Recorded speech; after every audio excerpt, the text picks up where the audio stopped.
Welcome, everyone. I hope you can hear me okay. My name is Connie Silva, and I'm the Director for the State Performance Plan Technical Assistance Project. You're here with us today for our webinar, The 8 R's of a Trauma-Responsive Mindset and Approach to Educating in Our New Normal. And we welcome you, everyone, here today. We've got about an hour and a half of really useful and information and resources, and especially with the timing and where we are right now, I think you'll find the information today being very valuable.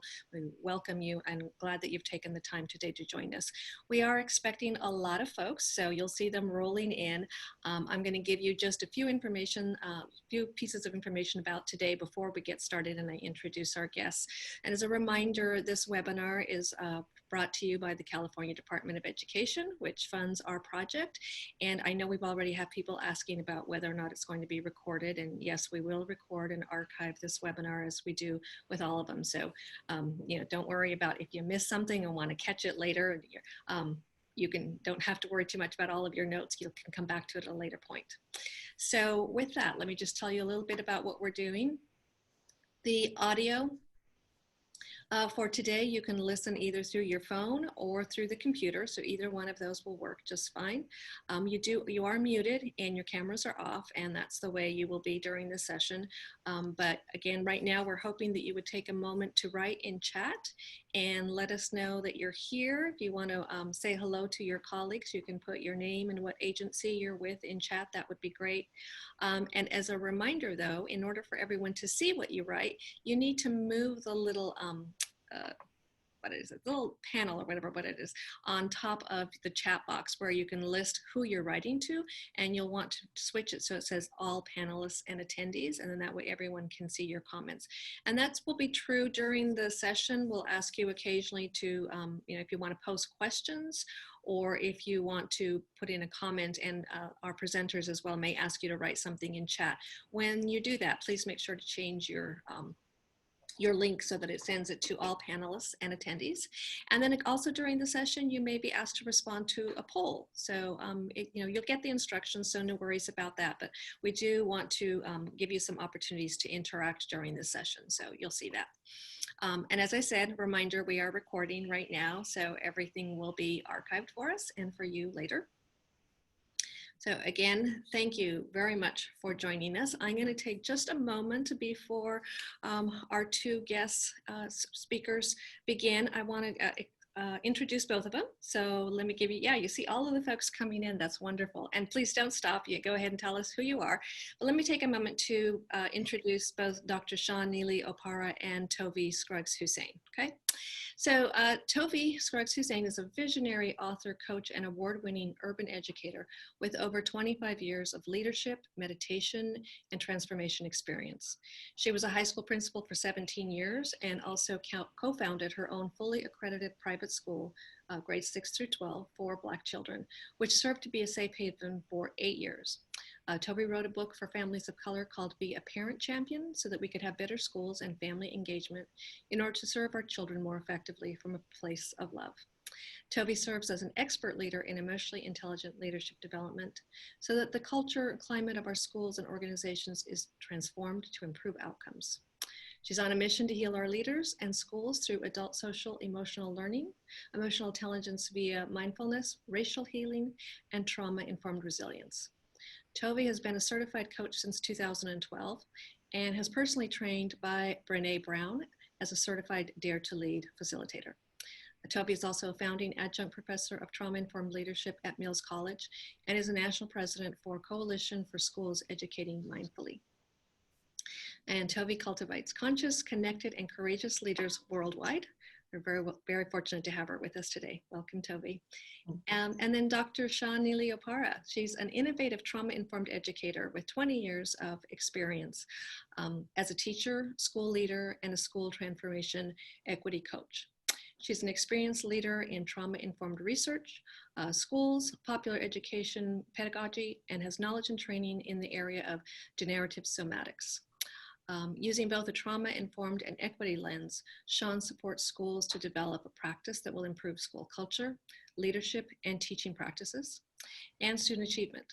Shawn is also an adjunct professor in the School of Education at Mills College as well as one of the founding teachers of the Trauma-Informed Leadership graduate course.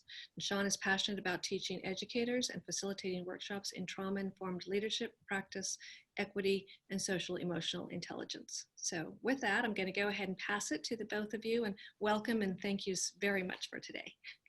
Thank you, Connie. Yes, thank you, Connie. Again, we're so happy to be here. Shawn and I begin every session that we do every time with a mindful moment. And it's part of a trauma resilient strategy for one thing, and it's best to just experience it. So I invite you to take a moment right now before we do our mindful moment to simply, in 1 or 2 words, how are you feeling right now in this moment? What emotion is present in your body? And just type that in the chat. Let's see how you feel.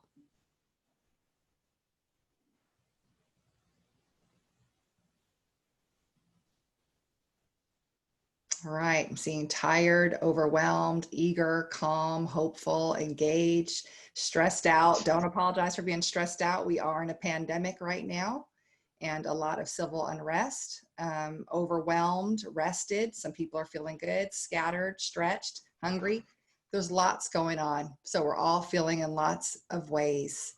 So again, this is a tool that works both for the adults and the children in the room at the same time. So please join us by simply placing your feet flat on the floor wherever you are, sitting comfortably, back not too rigid, but a little bit erect, and just close your eyes lightly if you're comfortable closing your eyes. And just take 3 deep breaths. 3 deep breaths at your own pace.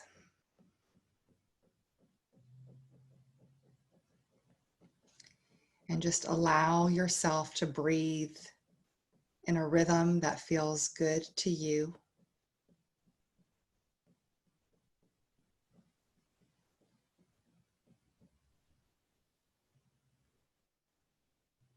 I invite you to notice where you are breathing from. Are you breathing from your chest? Or are you breathing from your stomach area? Or in between, where are you breathing from?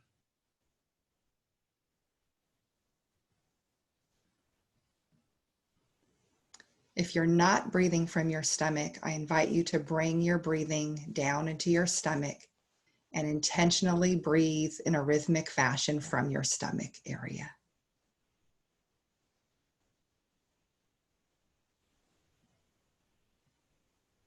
Simply notice how that feels.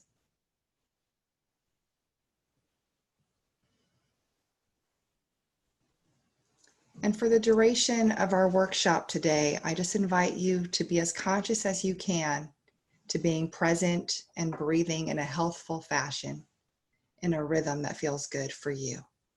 I'm going to ring the bell. When you can no longer hear the bell, please type in the chat the emotion that you're feeling now.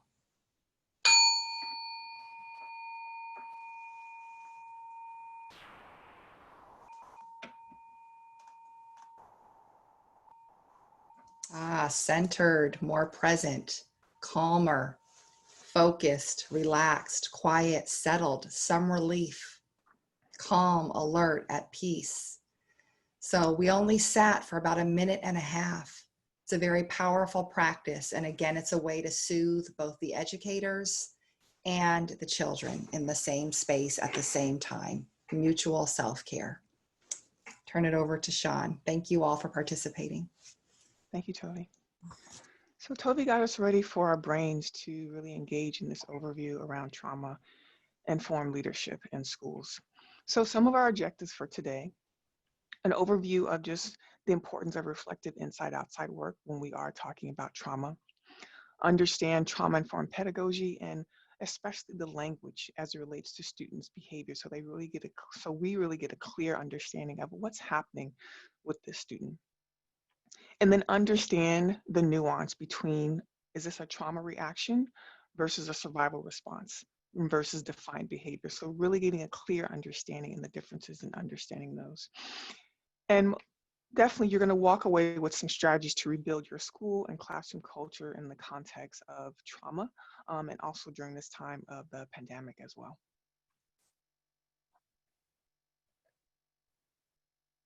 Over to you, Toby.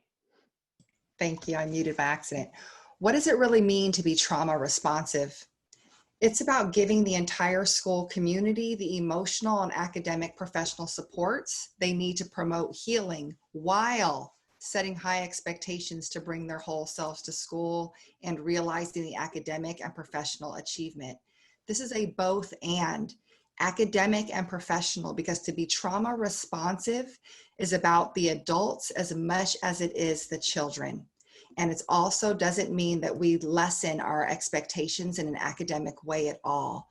But how do we blend these two things together to be sure that our children are reaching their academic greatness and that our adults are reaching professional achievement at the same time? And so we want to just share too that there are stages of this process. This is super foundational, super 101 where we are right now. This is really a journey of learning to become more trauma responsive. And right now we're starting off really with being more trauma informed.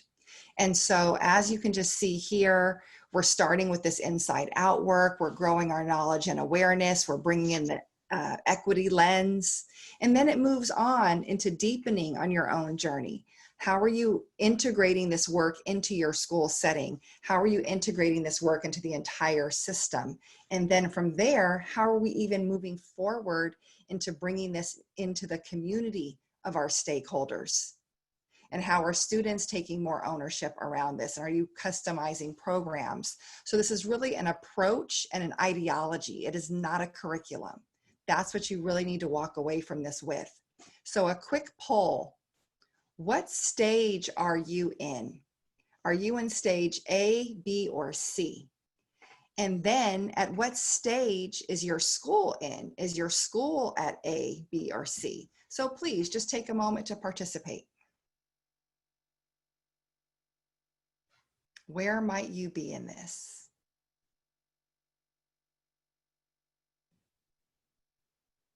And there's no right or wrong. It's just a matter of where you are in the journey. And a lot of times we're not where our schools or districts are.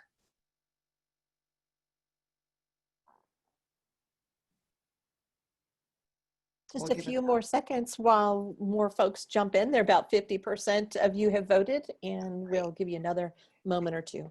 Okay. And there are definitely some solid resources as well. There are rubrics that are available to folks around site visits and coaching. Again, this is a journey of becoming more trauma responsive, and how do you support yourself in that journey? One of those ways is really cultivating our emotional intelligence like we just did. All right. So a lot of us are at A's and B's individually, not a bad place to be, and folks joining in that are at level C.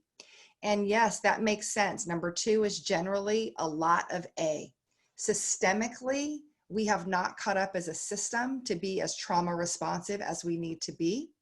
And so that's what helps to make things like this that much more special, that we know that systems thinkers and systems and policymaker folks are on calls like this, that we can get more trauma responsive systemically. And in fact, that's going to be so necessary as we grow out of this pandemic and return to school. One of the key foundations in having a trauma responsive mindset is the 6 circle model. Shawn and I did not design the 6 circle model. That was designed by Margaret Wheatley.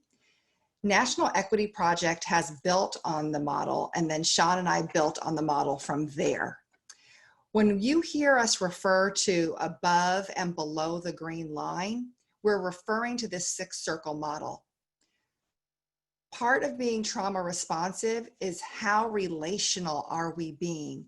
How are we being? What is the feeling tone and energetic that we are bringing into the space around our mindset, our biases, our beliefs, our equity lens, how we're engaging in the relational capacity of our schools and of our classrooms and of our districts? That's all below the green line. When we're above the green line, we're looking at what do we do? How are these policies, the rules, the instruction, the strategies, the curriculum we select and teach from, the design of our schools, the design of our district systems, That's the doing. The doing reflects the being that is our heart set. Okay, our heart set is reflected in the doing. So the being is deeply important to be cultivating to have a trauma-informed mindset. Another framework that we anchor to is this framework for equity, growth, and awareness. And it's a framework that talks about how our lens shows up in our work and how this lens can create harm or it can create growth.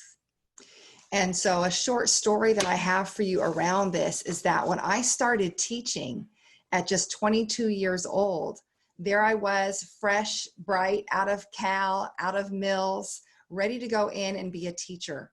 I started teaching 9th grade English and 9th grade health.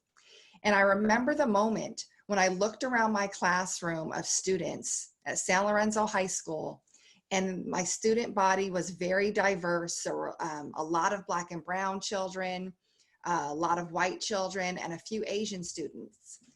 And I remember looking around my classroom and seeing just one Asian student in my classroom. And that student was Robert. And I remember looking at Robert and thinking to myself, Robert's good. Robert's not going to need my help. And I remember my whole body language even shifted away from Robert. That was my lens influencing how I was going to treat the students in my classroom, because it's influenced by my conditioning. We all get our lens from our conditioning. My conditioning was this, that I grew up in Los Angeles. I grew up around diversity. When I had a neighbor, I had a Korean neighbor. I remember him being very smart. We were playmates together. From that Los Angeles location, I went on into Irvine. In Irvine, I went to school with mostly white and Asian students. In fact, in elementary school, I was the only person who was Black in the entire school. I experienced white and Asian students to be extremely smart. From there, I went on to middle school, experienced the exact same thing. The Asian students were extremely smart. When I got to high school, my mother passed away. I ended up leaving a very suburban environment and going to Inglewood High School. Inglewood High School was 99% African American. Yet, when it came time to graduate and the salutatorian and valedictorians were selected, they were both Vietnamese. So out of all the Black students there, that little percentage again was validating my conditioning that Asian students were naturally smarter than everyone else. From Inglewood High School, I go on to UC Berkeley. In all the classes that I'm struggling in at UC Berkeley, I see the Asian students doing very well in. I'm not making the connection that they're working hard for it. I'm not making those connections because my familial conditioning, my social conditioning, the lived experience of my schooling and conditioning had shown me and proved to me that Asians were more smart than everyone else. When I ended up doing mindfulness and practicing meditation, it led to what I call awareness of what is arising right now. And as I was able to unpack my own beliefs, values, and assumptions that determined how I interacted with my Asian students and other students of color, I saw that it was giving me the outcomes that I experienced. It was making me create a disservice for students like Robert. And the thing about biases are so powerful that they also work against your own in-group. And when I say in-group, I mean people who look like you. So when I took a look around the classroom, my lived experience, my own bias was saying, wow, these Black and brown students are going to need a lot more of my help. So if I can discount Robert, that's one less student I'm going to need to focus on so that these other students can get my help. Again, that was conditioning, because here I am as a Black woman being able to go to UC Berkeley and to be smart. So why was I casting that on other students? So again, the power of our lens and how it shapes us in this cycle, that we must dig into that in order to be, not only have a greater equity lens, but to be more trauma responsive. And I'll leave us with this one quote from Martin Luther King Jr. All meaningful and lasting change begins on the inside. So we must do our inside out work. And that is the approach that Shawn and I take into becoming more trauma responsive and teaching others to do the same. Thank you. Thank you, Toby. So now let's dive into trauma. So in simple terms, trauma is really scars on the heart. Something has happened to an individual which causes that person to armor up because they have been harmed. So first, an event has to happen. It's usually a one-time traumatic event or multiple traumatic events.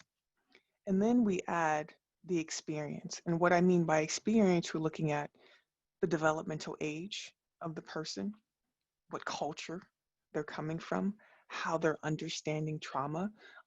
Is trauma talked about in their culture? So this is all going to have an impact.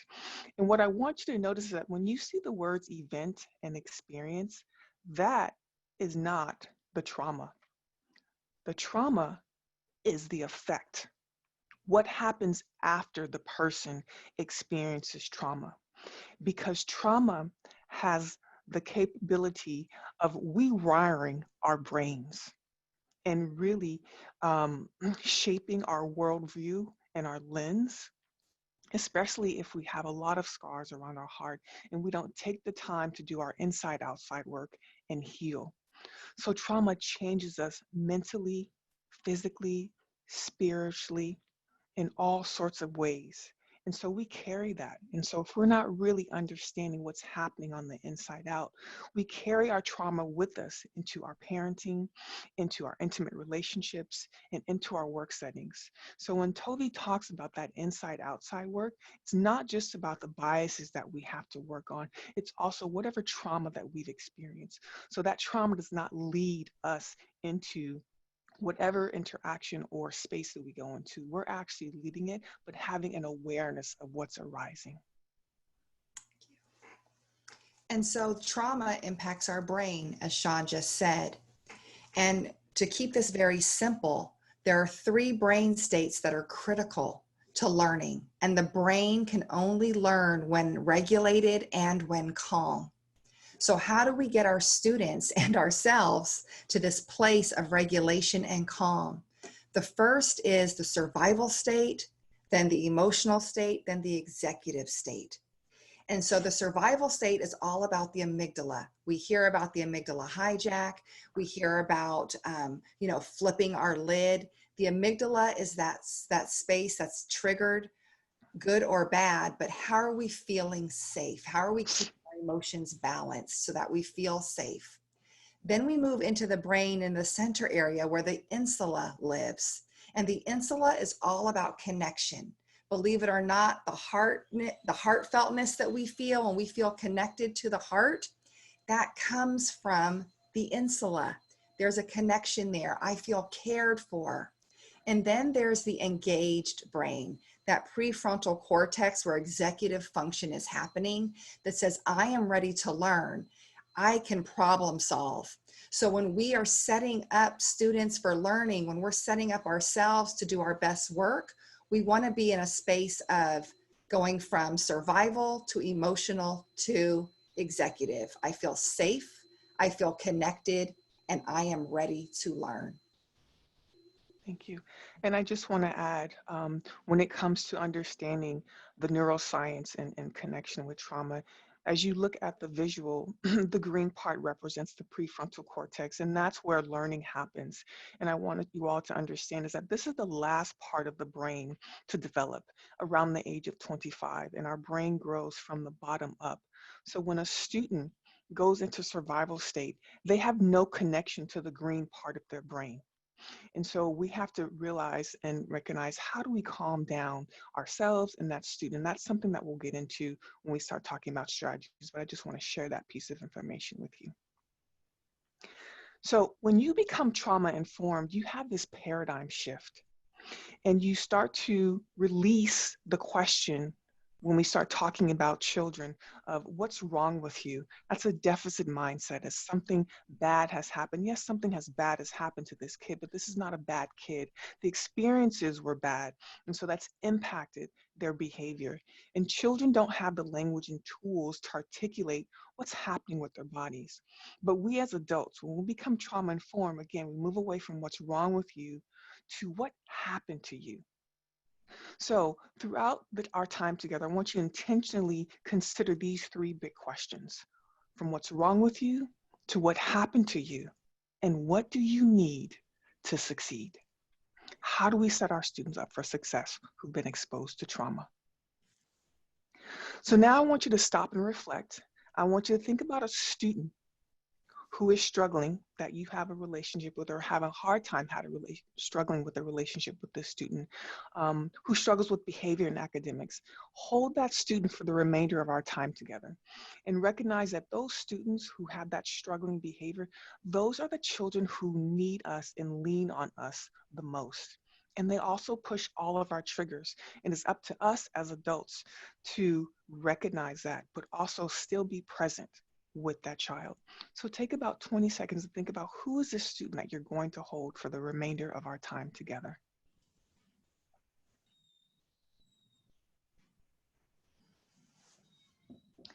So now that you have this student, that name in your head, I want you to write down who that student is and why did you choose this student? So we will give you about a minute to write down student's name and why you chose this student.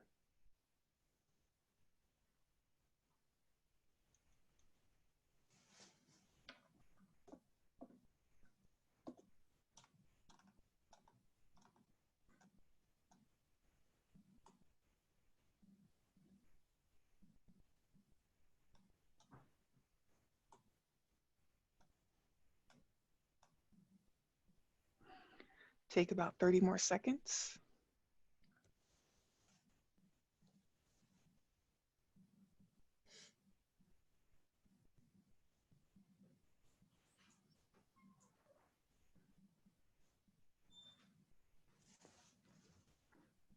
And you should be finalizing your last words and thoughts on paper. All right, let's move forward. So here's some common classroom triggers that really trigger kids, and it ends up triggering their trauma. So the number one thing that teachers don't realize is that ineffective transitions. And so too often I've seen teachers telling kids to transition while they're talking to them. So kids aren't really listening and they aren't focused. And so when ineffective transitions are happening in the classroom, for those kids who are frequent flyers or have struggled with behavior, they'll take advantage of that opportunity and start picking on other kids, causing trouble in the classroom. Again, all for attention seeking. So really work on tightening your transitions. So for example, when you're giving transitions, all the children should be listening, and you should have 3 students repeat back what you said. And then you ask your students or tell your students to transition, and you're just watching, making sure that people know where they need to go.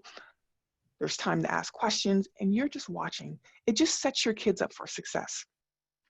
Kids who've been exposed to trauma, they need predictability because the circumstances that they're coming from are so unpredictable, and they are trying to navigate their safety. School by far is the most safest place for them, and they feel it's safe because it's predictable. They know what's going to happen in the morning, at recess, at lunch, after school. So make sure that your classroom setting is predictable. And everything below that, these are the things that Toby and I suggest do not do, because this completely triggers student.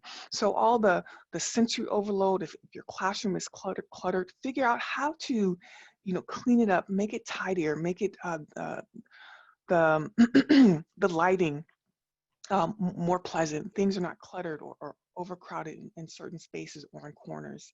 And again, how you interact with the student is so important, because how you engage with them You're telling that student that I'm a safe adult that you can come to and that you can talk to, and I will not shame you. And understand that children's brains can only learn when regulated. If that prefrontal cortex is not regulated, kids are not ready to learn. We have to give that brain time to calm down. And we know a lot of what is happening right now. And in a lot of homes, we don't know what is happening right now. But because there's been this long time of shelter in place experiences, we know that child abuse has actually gone up, domestic violence has actually gone up. Even though reports are down, we know that it's happening. But we are the safety net generally of reporting that abuse. We know that our children and students are going to be returning from experiences that have been very trying emotionally, and that we've undergone collective trauma. They've lost quality peer interactions. They may not have had predictability and consistency in their homes. They haven't had school as a place to escape from, to be more safe, to be more predictable. Okay, sensory overload in terms of family members being in the house in small spaces all the time together now. The loss of relatives. People are knowing the people that we're seeing in statistics that are passing away from this pandemic. Our students are knowing those who have been unemployed as a result of this pandemic. Hunger is increased. And then, of course, if we connect this to academics, learning loss has also occurred. And so we're battling so much when our students return to us, either virtually or in person. And we need to be mindful of the things that they may have been experiencing. Before we jump into strategies, which we'll be doing for the duration of the time together, what questions may have emerged for you right now? We can take a few questions before we move into strategies.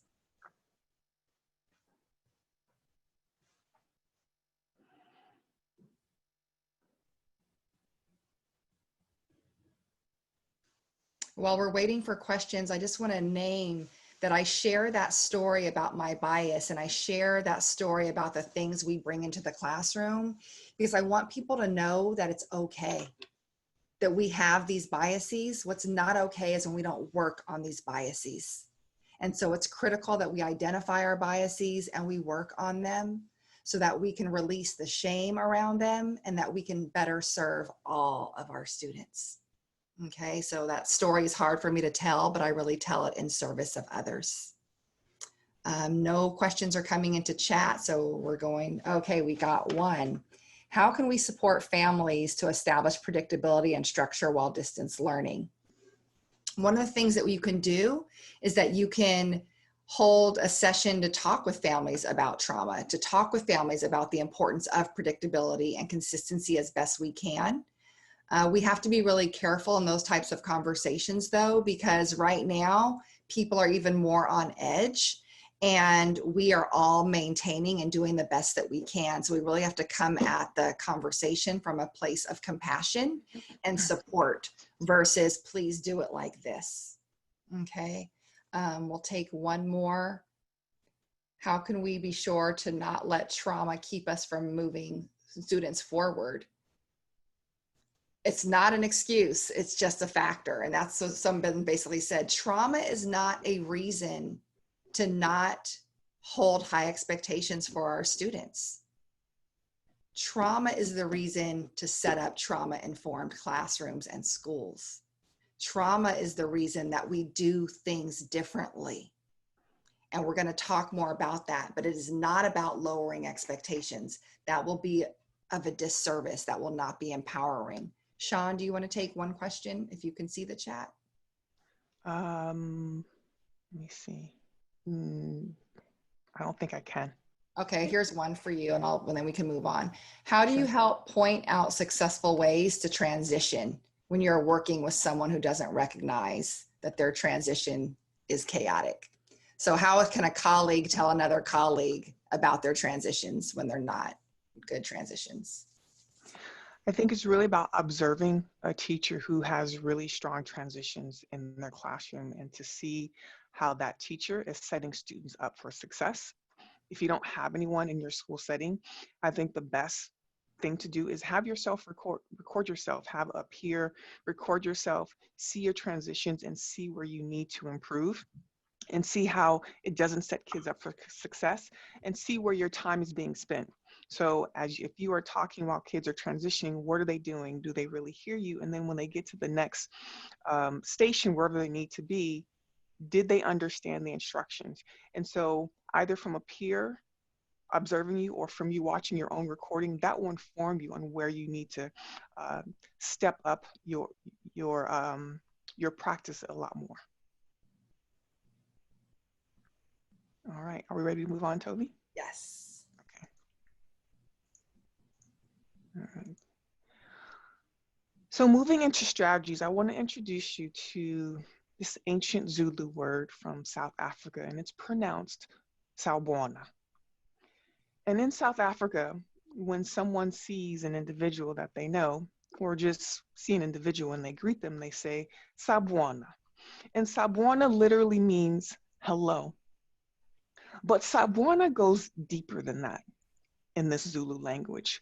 What Sawubona literally translates into is, we see you, we respect you, we value you, we bring you into being, and you are important to us. And I want you to understand that I'm using the word we. And the reason that I use the word we is because in the Zulu culture, it is not just the individual that sees the person that they are greeting. It's the individual and their ancestors that see them. So it is not just I that I see you, but we see you. And when we see you, we also see you and your ancestors, and we acknowledge you.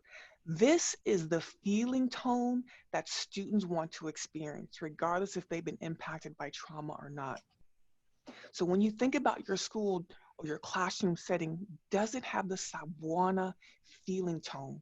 Do students feel seen, valued, respected? Do they feel important? And this is going to be a through line as we talk about strategies for the remainder of our time. So Sawubona.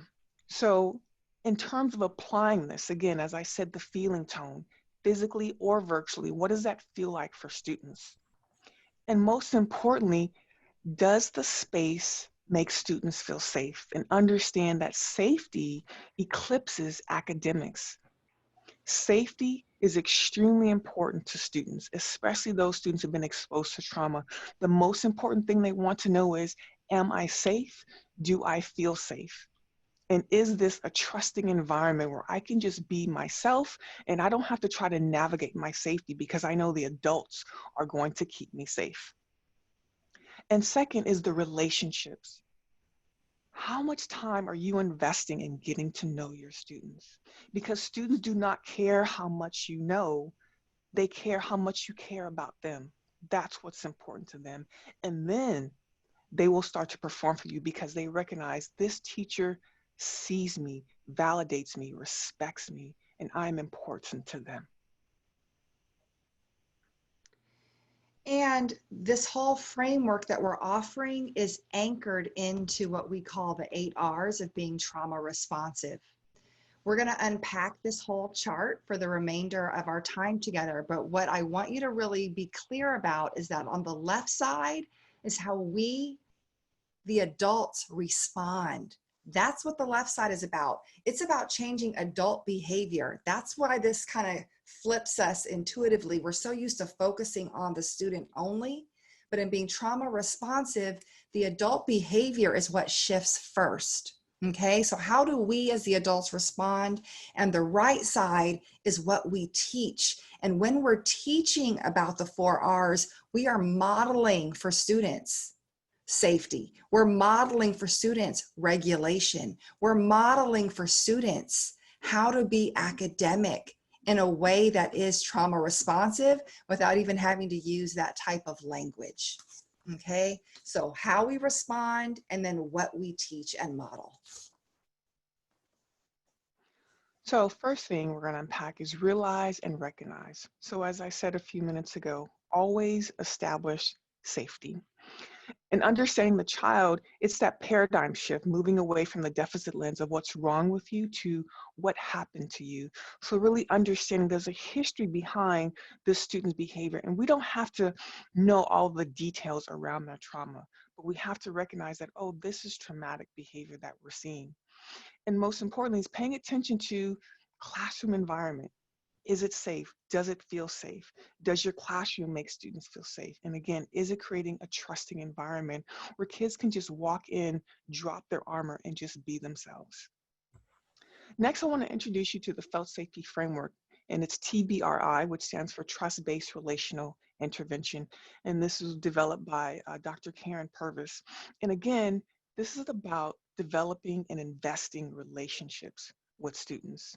Most importantly, being present.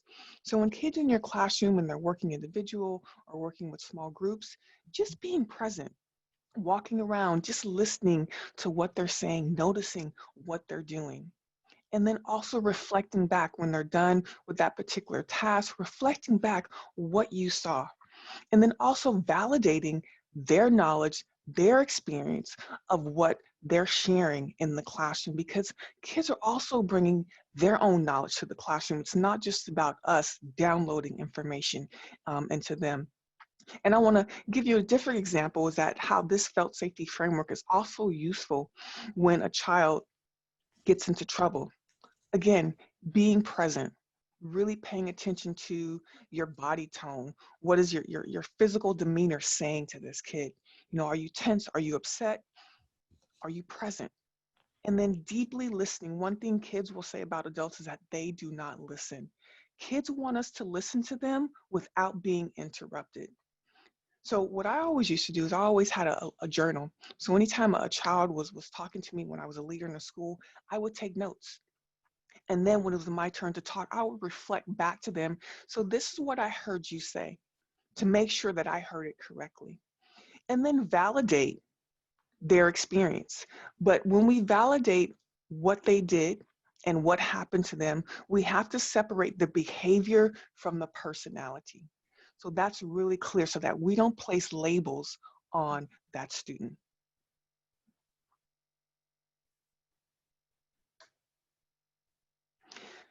And redirect. So when you have students who are frequent flyers, anytime they do something that's positive, acknowledge it, regardless of how small or how big. That's connection. That's that sabwana. You're seeing them. And then again, in the classroom, having a prearranged signal to make it really easy and less obvious for when a kid needs to step outside the classroom or they're having an emotional, they're struggling emotionally. Use I notice versus I like statements. I like has spectrum, but I notice is that you're noticing on the very specific details of what they're working on. And what we have to the right here is the color wheel language. This can be used K through 12.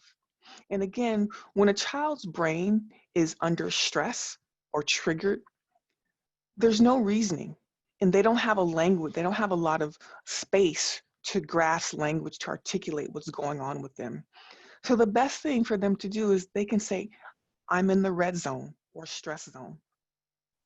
And then you can ask them again, you know, where are you? And they can say, okay, I'm in the yellow. And when they point to the green, the comfort zone, that's when that brain is calming down. That's when we can start to have conversations with our students about, so tell me what happened.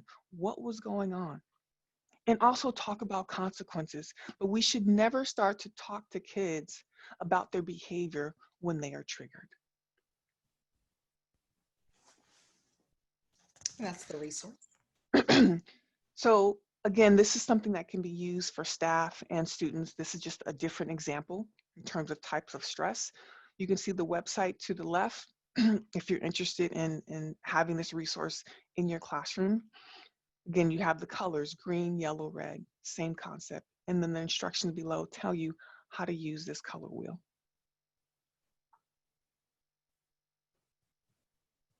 So respond.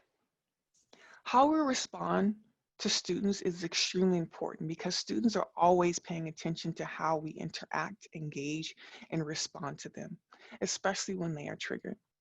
And it's up to us as adults to remain calm and composed. So prevention and intervention. So teacher proximity and teacher direction often helps. And again, think about the relationship that you have with this student or your students.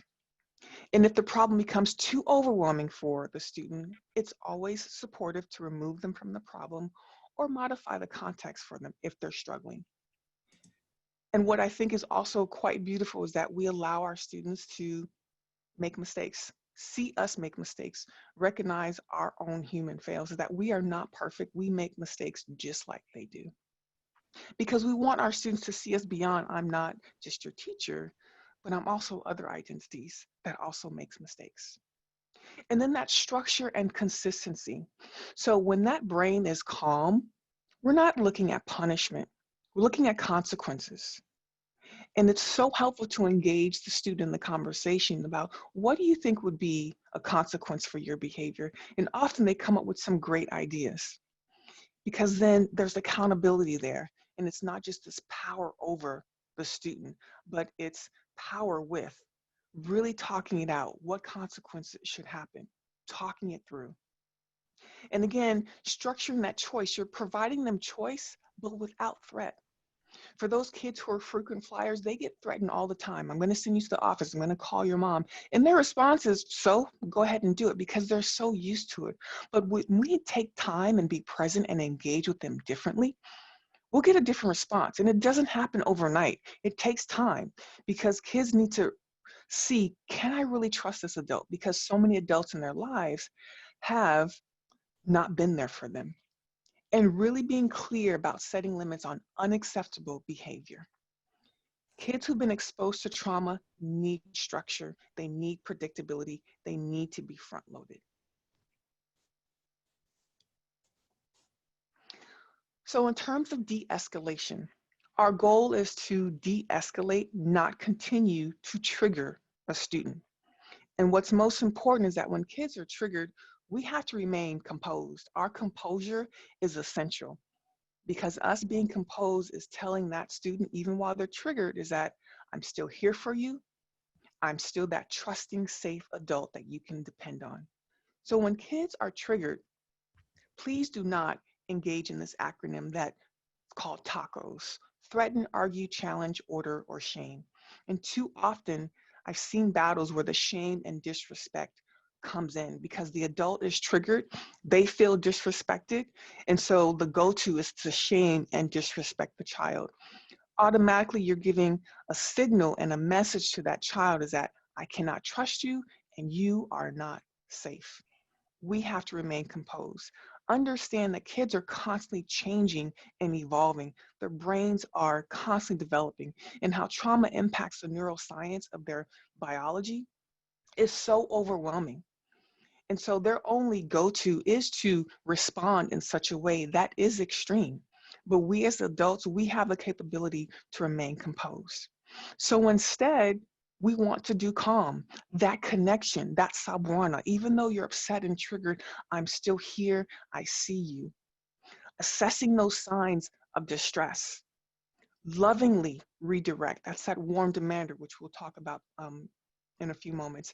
And then monitor and praise improvement. Again, you do this when that brain is calm. You can only give that brain time to calm down, and then we can engage in a conversation with students. Thank you, Shawn. And so the resisting piece after we've established calm is all about, again, how are we self-regulating? When we are self-regulating as the adults, we are modeling that for the students. So how do we manage our emotions? That is a vital and critical piece.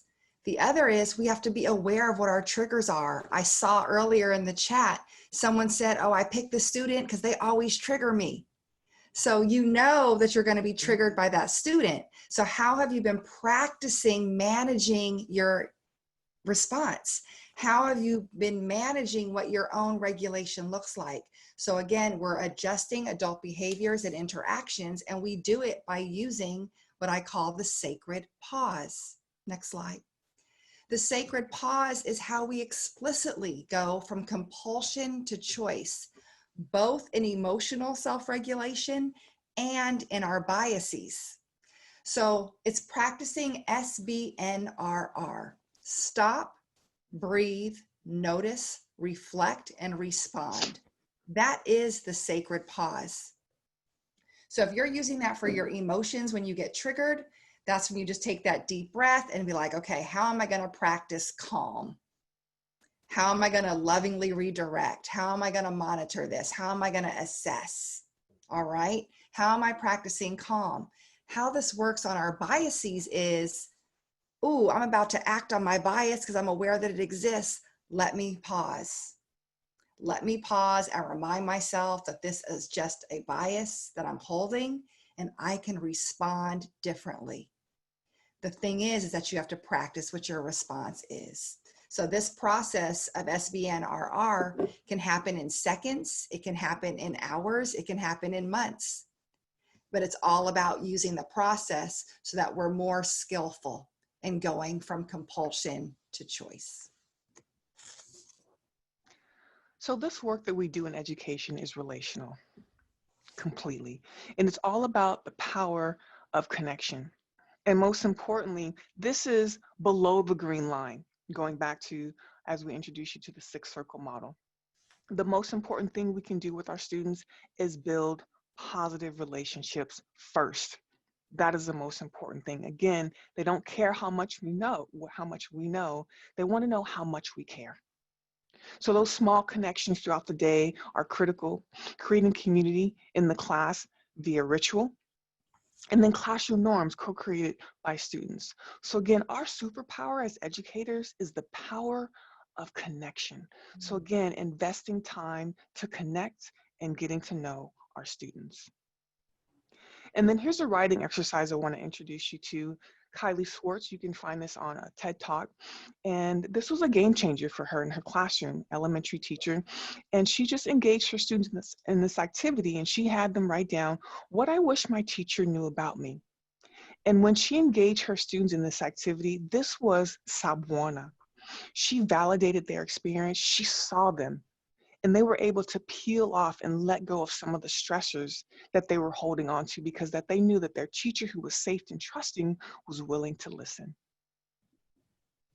And so again, when we build positive relationships with our students, we recognize that they may be coming from homes that aren't predictable, where there's yelling, and they may be late for school because of certain circumstances. So we need to be really careful about that. We aren't triggering our students by being confrontational, shaming, and yelling.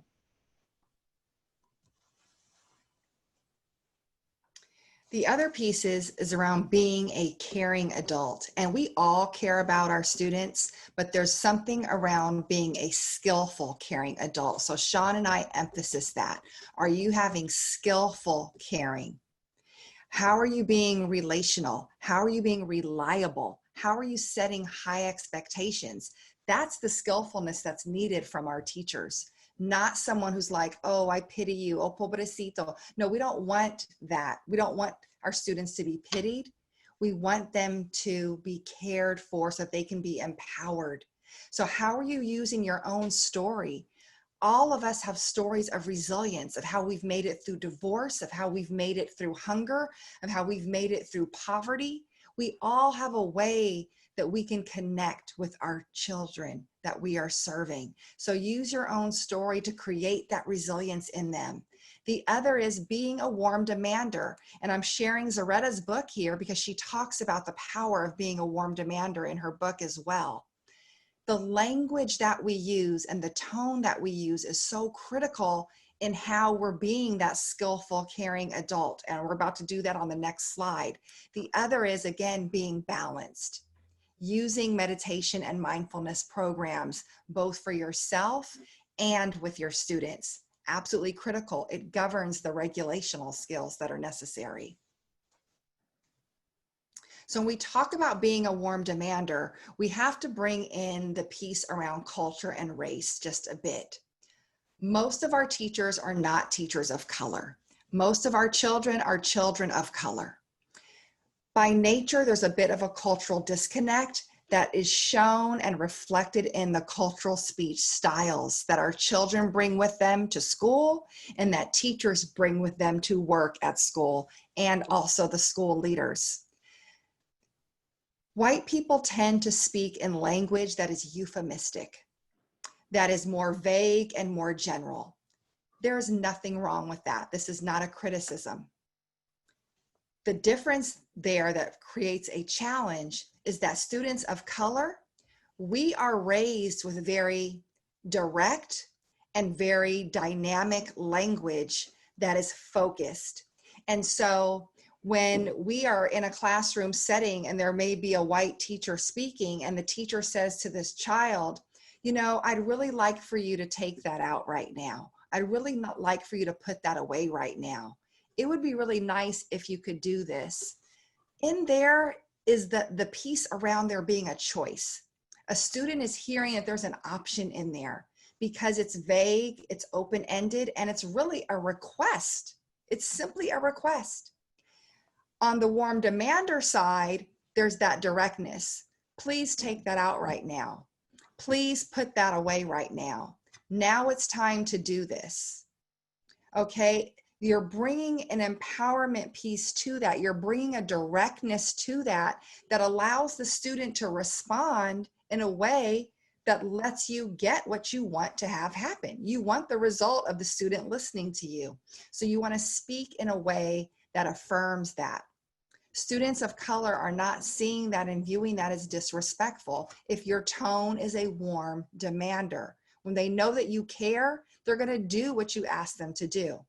The other piece around that, particularly when students are older, is you always want to make the eye contact, give the warm demander command, and then walk away.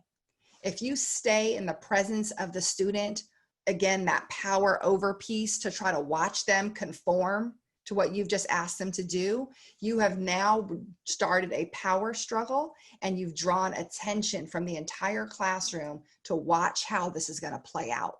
So you must leave that student with some dignity. You must leave that student with the empowerment piece of feeling like they're making the choice of doing the right thing. So again, you have the eye contact, you make the command, and then you simply walk away with the knowingness and the expectation that it's going to happen. So rituals and routines are really important because this is how students feel connected to their classroom space, to their school. So some rituals you may consider or you may already have done in your classroom prior to COVID, restorative circles. And these are not just circles around repairing the harm, but just connection, getting students to know each other. During a sacred close, you know, right before a huge holiday comes along. And then Monday, so opening up the week, knowing that your kids came from what kind of weekend, you're not sure, but then closing the week. So just doing those sacred openings and closing. Some routines you may want to consider: welcoming door greeting. Again, just practicing the practice of physical distancing. Daily check-ins are extremely important, especially for those students who are struggling. Transitions, when you do a transition, it may be good to have a sound bell so that kids know they're about to transition, have the same music playing, so that gets their brains triggered and say, oh, a transition is about to happen. Using some positive mantras that really boost students' self-esteem, build their resilience. And again, there's that predictability of kids need to know what's going to happen throughout the day. And brain breaks. Kids cannot continue to just go, academic above the green line and continue to learn. They need brain breaks just like we do. So again, these are some rituals and routines to consider in your classroom. And when we are supporting regulation, not only for ourselves, but for our students, what are those techniques and strategies that we're using throughout the day?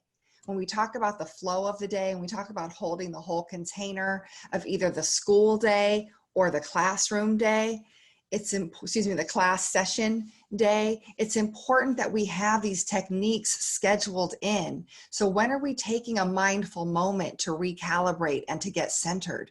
We did that for only a minute and a half at the beginning of the call, and remember the impact that it had. So maybe after every break, we're going to take 30 seconds to a minute to recenter ourselves. When is the opportunity that we're going to ask students to get up from their computer screen and stretch for a minute, or do some happy hands with each other for a moment? Are we going to get up from our desks for a moment? Where are the brain breaks that Shawn is mentioning? Where's the creative expression? Where is it that we say, you know what, we're going to spend a few minutes, 5 minutes, just maybe coloring in the word love or writing a gratitude note to someone? Where are we dropping below the green line to establish safety and connection to get back into learning?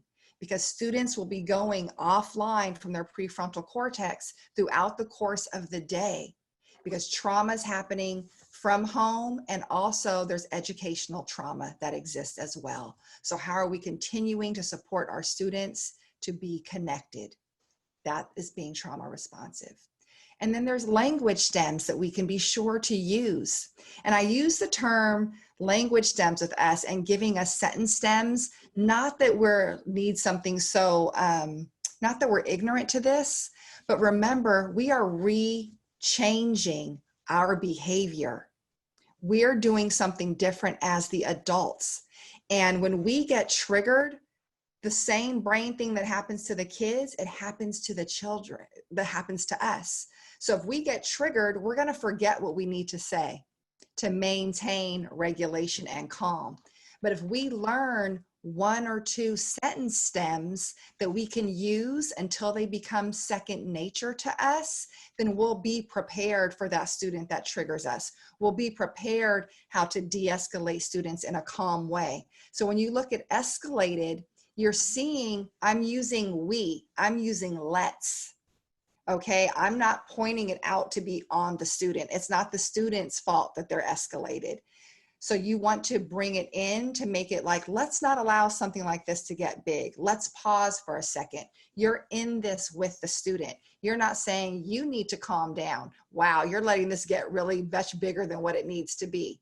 That feels very accusatory and attacking. That's going to create disconnection. You want to create connection. Okay, and so there are samples there of how to do that.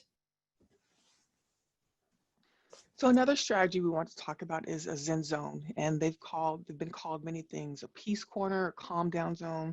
Tovi and I call this a Zen Zone, and you can have a Zen Zone in K through 12, and so it's just a space in the corner where it's just calm. It's all below the green line, and this is a space where a student goes to when they're feeling triggered.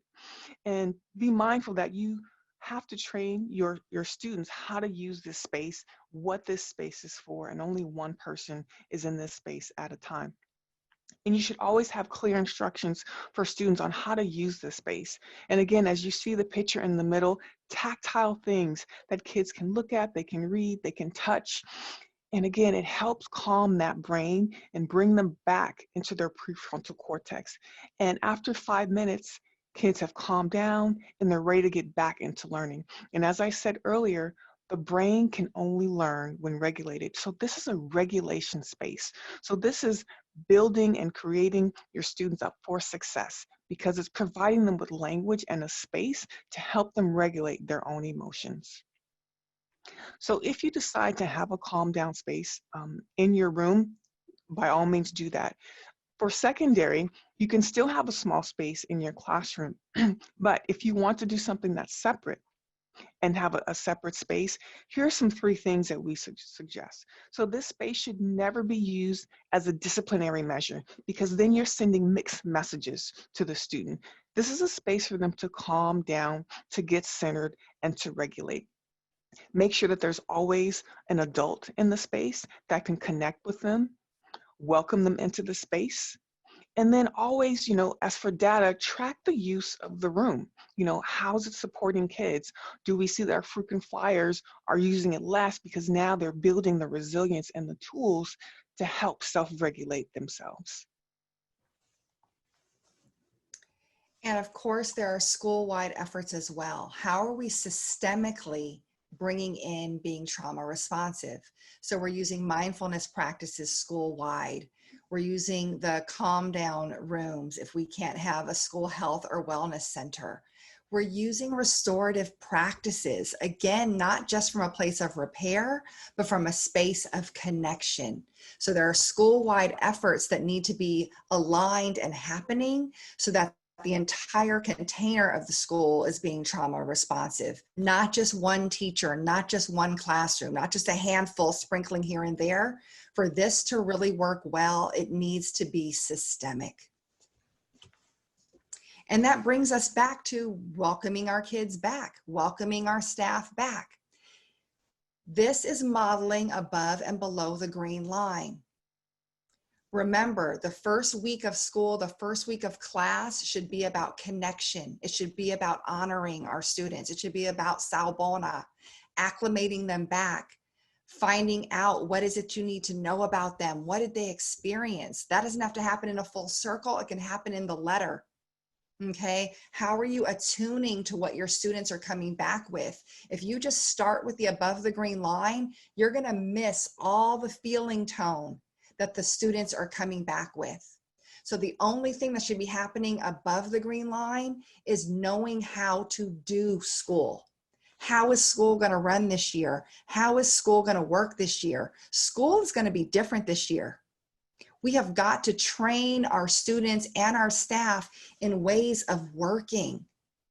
Teachers will be wearing masks. Kids will not be able to read your faces for survival. They're not going to be able to read your faces to understand how should they be responding. Maybe you had a button made of your face of you smiling so they can reconnect to that because they're not going to see it. So it's so critical that we pay good attention when we get back from school. The answer is not going to necessarily be either just showing them, you know, a quick deck and slides. This is important ways to prepare. So how can you talk about a framework that models the brain engagement states and the possible structure for learning? We do that through outlining a process. You're going to have to be extra intentional in your curriculum design and delivery this year, because you're working in these different ways that you are linking the structure for online learning or in-person learning and mirroring the brain states of how you're explicitly working with connection to be trauma responsive, to create that safe container. And what Shawn and I have also designed for you that you'll be getting in the handouts is this very basic and simple curriculum planner worksheet. Basically, if you outline what's happening in your classroom that you do every day, what are the things you do weekly and monthly? Where are your routines and rituals? If you're top heavy above the green line, then you're really technical in your practice. You're not focused on below the green line. You need to have balance, okay? Much like the last slide just showed us. How are you creating? And when you put it out in black and white like this and you write it for yourself, you're going to see, I don't have any monthly routines. Let me get a monthly routine in there. Oh, my weekly routine isn't really strong. How can I get that? So it's extremely basic and easy and makes a lot of sense. And I want to remind you all that if you all want ideas and how to use this, Shawn and I just compiled a free ebook that will be out in a few weeks. It's completely free. Our students from our Mills class did this as one of their final projects. So there's tons of ideas that we have to share with you before school starts. And so just by signing up for the mailing list, you'll be able to do that when you visit our website. Next slide. So remember, it's not bell-to-bell instruction anymore. Down with that. Yep, as 17 years as a principal, I'm saying it. We are creating the bell-to-bell experience, not bell-to-bell instruction. That's old school. It's a brand new day for connecting differently to our students, for having a greater lens of equity and inclusion and being trauma responsive. And that is an experience not focused on just instruction. So as we close, we want to leave you with the wisdom of Maya Angelou. And she says, I've learned that people will forget what you said, people will forget what you did, but people will never forget how you made them feel. And that is Sabwana. We respect you, we see you, you are important to us. We bring you into being because it is not just I that sees you, it is I and my ancestors that see you, and vice versa. So, how you make your students feel upon their return to school is absolutely essential. You want them to remember and never forget how you made them feel. And that should be a positive thing because they've been out of school for months. This is the longest that students have ever been out of school. So being reconnected with the people that they see the most outside of their home is essential. So remember, our superpower as educators is the power of connection. So investing time to get to know your students. How do you want them to feel?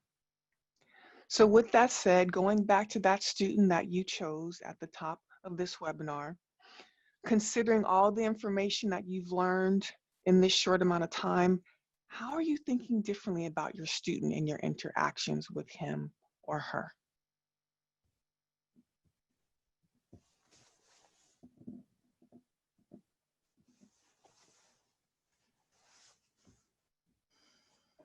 So just take a few moments just to journal and write those things down.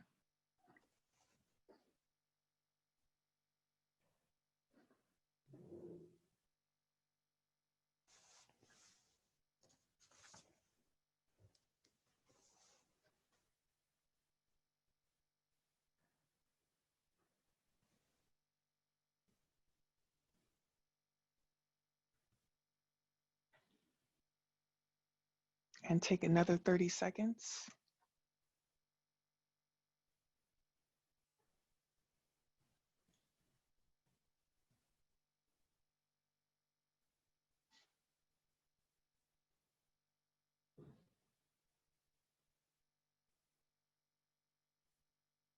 All right, and over to you, Toby.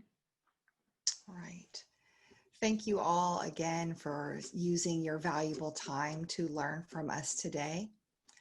Again, the website is there, and we have, obviously this is not everything. We've really truncated a day-long training into this short webinar, but we really wanted you all to be so prepared as much as possible for when the students return and really doing school differently. We're absolutely available to teach, coach, consult, do walkthroughs, and we're more than happy to work with you. Right now, we're definitely going to open up the floor for questions. So we're excited to hear what you want more support on, what questions are arising. As we give people a moment to type those out, I'll go back to some of the questions that were brought up earlier. One that was mentioned was, whenever we talk about trauma, it is typically about experiences that occur outside of the school environment. What about the fact for comparative underachievers, school itself can be the source of daily exposure to trauma? So many of these students have a loss of hope that affects their motivation to participate. That is absolutely what motivated Shawn and I to even do this work.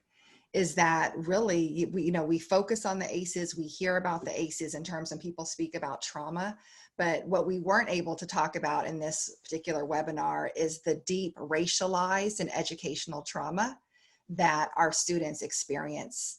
Because trauma does not go away, it just ends up getting compounded, particularly in a school system where we have the level of cultural disconnects that we do, and a school system that's rooted in systemic whiteness. And so a lot of that gets unpacked in some of our more in-depth trainings, but it's absolutely true. If the teachers don't learn how to self-regulate and also improve their equity lens, then they end up re-traumatizing students. That's how it works. That's why educational trauma is a real thing.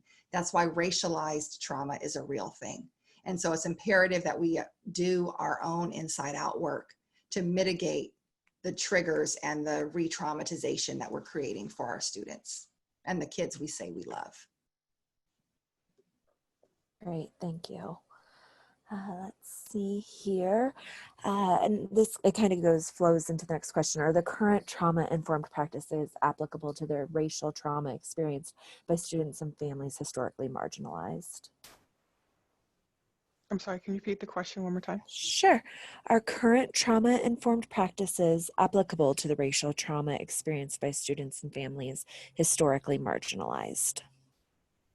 So the practices that we provided are absolutely applicable to families. However, one thing you have to consider is, depending on the culture of the family, you have to really figure out, is trauma something that's talked about in their family or in their culture? Because every culture will approach trauma differently. There's some cultures that you just don't talk about it. So first you have to figure out your entry point and figure out, is this a family that wants to engage in this conversation? And if they do, you can provide them with the resources and the strategies. If they do not, then you have to respect where they are, but at least provide them the information, so if they do shift and change their mind, they have the resources. All right. Thank you, Shawn. Mm-hmm. Okay, so I'm going to go to some of the newer questions here. It looks like Rodney says, this has been a wonderful session. Thank you. The question is, in your recent experience, have you found that decision makers at the political and superintendent levels are convinced of the importance of this approach to school this year? There will be lots of pressure to combat learning loss as things go back to normal. It's So that one more really, time. yeah, go ahead. Go ahead. No, I just want to hear the question one more time. Go for it. Sure. In your recent experience, have you found that decision makers at the political and superintendent levels are convinced of the importance of this approach to school this year? There's going to be lots of pressure to combat learning loss as things go back to normal. Great question. Did you want to go for it, Toby? I can also. a little bit. Sure, go for it. I don't know if they're convinced. I will say that this approach works extremely well when it's systemic, and it works really well when it's not. So you don't necessarily have to wait on a systems change for you to start engaging in these practices, because you have a lot of locus of control in your own space and sphere of influence. And at the same time, I'm hoping that because we've all undergone a collective trauma, and what we're experiencing also in terms of race-based challenges, that politicians, superintendents, systemic leaders are embracing more of a mindset around social emotional learning and being trauma responsive. I think it's absolutely critical. And when we focus on above the green line, it lets me know that folks didn't get it. Like, if they weren't paying, you just could not have possibly got it in an embodied mindset level if responses are above the green line to what to do, if you jump to what to do versus how to be. Because first, that way of being has to happen for the doing to occur in a way that is trauma responsive. Right, thank you. In my experience, my current experience in working with schools and some superintendents, there are some who have this trauma lens at the forefront and are embracing it. But I will have to say, there isn't a consistency where politicians and other educators are really thinking about trauma. And that's problematic, because if they aren't, then we're going to end up duplicating and repeating the same educational traumatic experience that kids experienced prior to COVID. And so I think what is at the forefront for many folks who are thinking about how to restructure school is, what does school look like when we reopen? And that's the doing, that's the above the green line. And yes, that is an important conversation, but we have to balance it with, okay, this is how we're going to reopen school, but then how are we going to reconnect with our students and our colleagues when they come back? So what I'm not seeing is a balance. I'm seeing a huge heavy load on the technical aspect piece. Thank you. Okay, let's go ahead and go. There's a couple more questions in here, so let's go ahead. Maureen is asking, do you have any differences and suggestions for varying ages, like high school versus elementary? In terms of strategies, is that what the question is asking? Yeah. So the strategies that we introduce work K through 12. Again, your Zen Zone is going to look very different for secondary and middle school. It's not going to have all of the elementary things, but for a Zen Zone in a secondary space, you can have a beanbag, a candle, some mantras, and again, ask students, hey, what would you like in this space, right? So that, you know, they can really enjoy it and that they feel that they had a part in creating it. In terms of strategies around the neuroscience, all of that it's ageless. You know, you can even do that with adults. So when it comes to really allowing that brain to calm down, the warm demander, that is applicable K through 12. And I also want to add, Shawn and I are secondary educators. So the whole lens and shape of our coursework, our trainings, this presentation is all rooted in K through 12 because we bring a secondary lens to the work anyway. And these are all strategies for the most part that I used in a huge school transformation for San Lorenzo High School when I was principal there. So these are things that work and have been done by both of us.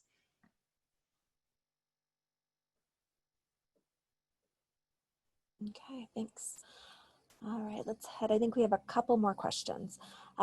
When we implement specific informed tactics, the argument is the impact on other students. How do we address parents and teachers who just don't understand?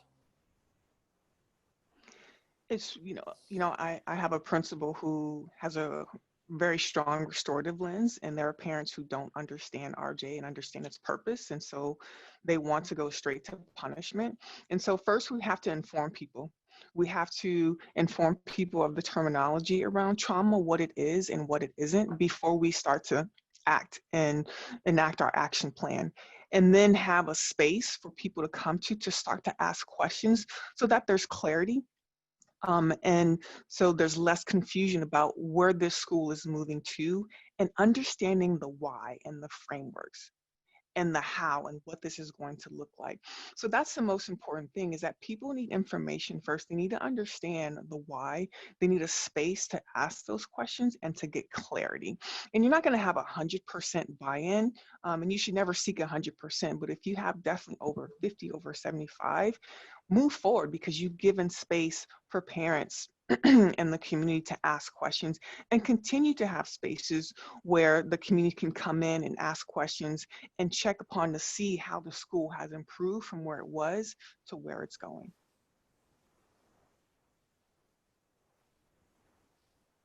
Great. And it looks like this is the last question. As administrators and teachers, how do you reconnect with these principals when you get caught up in the day-to-day activities? That's a great question. And that's where the intentionality comes from.